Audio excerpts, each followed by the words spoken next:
My high school experience was not cheerleading teams and good times and parties with friends. My teenage experiences were being in motels and being trafficked.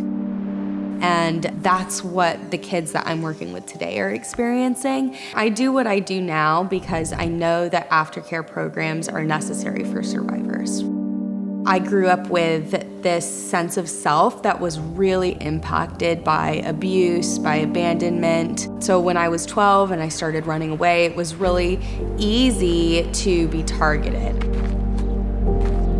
By the time I was 17, I'd been trafficked for quite a few years already, and my family was really trying to keep me alive, and they sent me to this program that was horrendous. It was during kind of a troubled teen era of our country where we had a lot of troubled teen camps and things that promised to be the answer, and it really compounded those beliefs I already had about myself, beliefs that nobody could love me, beliefs that I was damaged. And so when I left after I had officially graduated that program, it took only 3 days for me to be back with my trafficker. And I stayed in this cycle of violence and exploitation over and over again.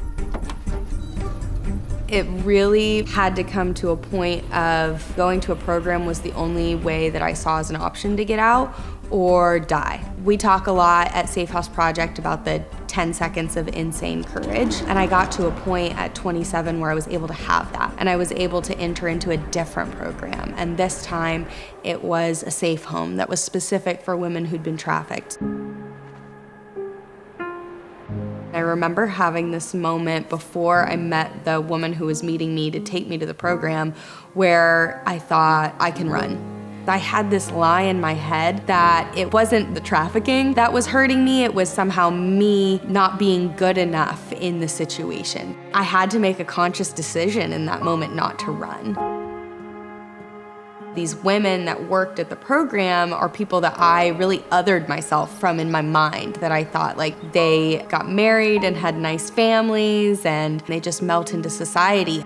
I felt like there was glass between my world and that world, and having those women come into my space, come into my life and have relationships with me bridged that gap. I just had to continue to see them show up every day and that they wanted to be there. They wanted to spend time with me. They liked who I was as a person.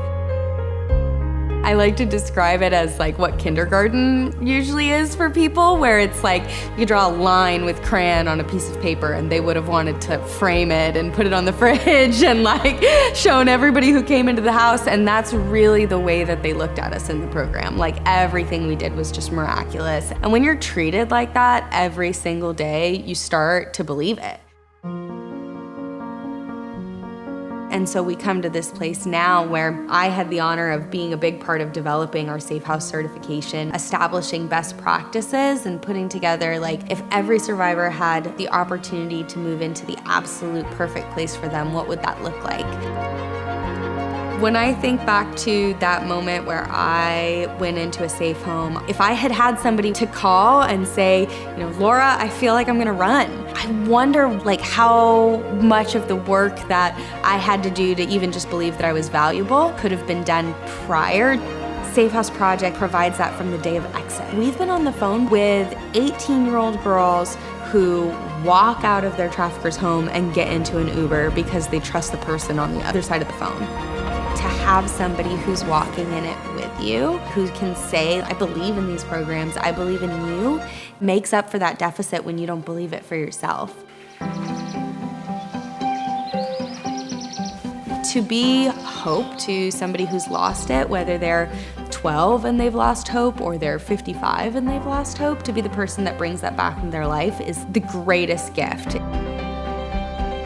When I get a text from a survivor that we helped place and it shows that, they just enrolled in college or they just got their first apartment, and watching them step out of all the shame, it just reminds me that people are still healing, people are still finding success, safe homes are still working.